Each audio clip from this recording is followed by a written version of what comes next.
Diego, EDSA. Yo, yo, yo! Let's go! Lahat ng naihi, sumigaw!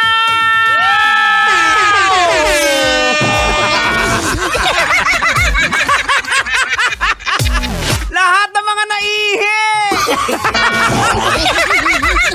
Magandang gabi!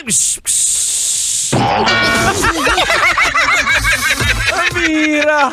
Honestly, real talk. Gusto ko sanang tumakbo sa CR, kaso nga lang, sabi ko, hala, mag-a-adlib na pala ako, ingihina ako. Tang! Anong pwedeng gawin tang pag-ihing-ihina? Ay, kailangan pa bang i-memorize yan? Duday, anong gawin? Lalatangin nyo! Basic! Ang gagawin mo, Uncle Diego, mag-cross legs ka! Narinig nyo yan?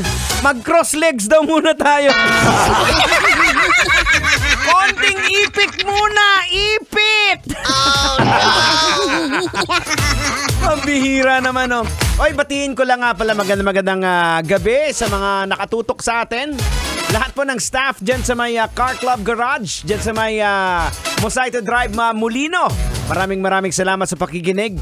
At saka syempre lalo kay Sir Chris and Ma'am Melay Henson. Ayan, Car Club Garage.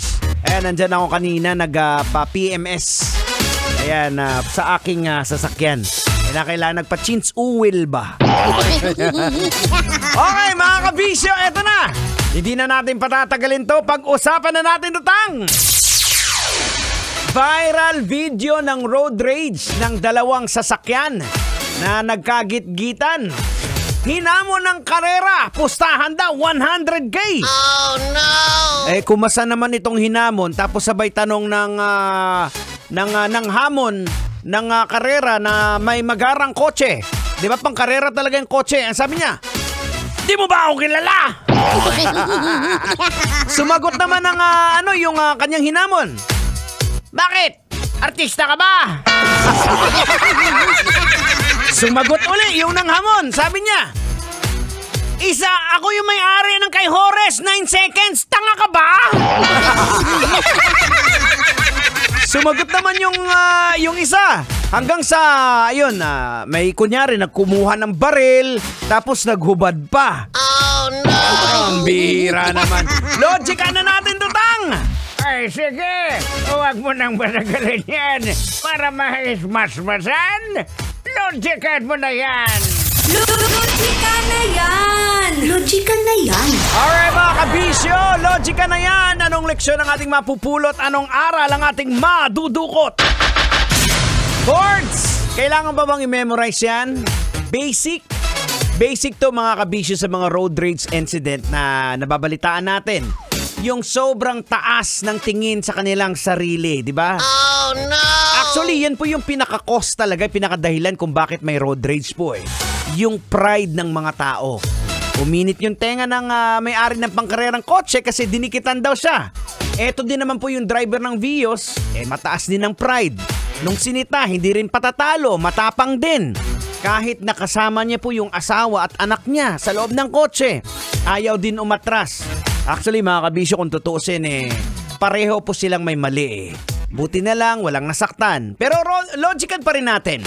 Mga kabisyo, maraming kadahilanan po kung bakit may mga tao na madalas masangkot sa road rage. Kadalasang dahilan po dyan ay ganito: traffic congestion. So yung long hours po spent in traffic can lead into frustrations at medyo impatience. So yung mga tao po na feeling na trap sila sa loob ng kanilang sasakyan without progress, pwede pong mag-escalate ang kanilang mga emotions diba? Pero maiiwasan naman natin to kung meron pong marunong magpakumbaba. Parang kayo ng misis mo, Boards. Kaya tumatalak yan dahil sa dami ng gawain, stress yan. Ikaw naman galing trabaho, tatalakan ka, iinit din yung ulo mo. Kaya ikaw na lang dapat ang magpakumbaba instead na magalit ka. Tang, ano ang dapat pwedeng gawin?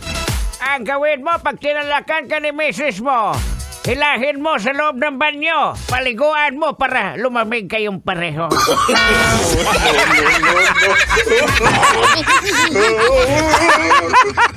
Narinig mo yan? Halimbawa, Galing ang trabaho, pagod na pagod ka, Bords.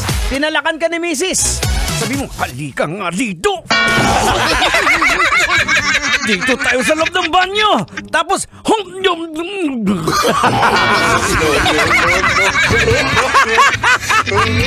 ay, naku mga kabisyo, ang saya-saya! Ayun pa rin po yung nakatutok dito sa 90.7 Love Radio Metro's #1. Nakaihi na talaga ako. At least ako makakaihi, ikaw na sa kalsada, good luck! Kailangan pa bang i-memorize yan? Love Radio. Basic!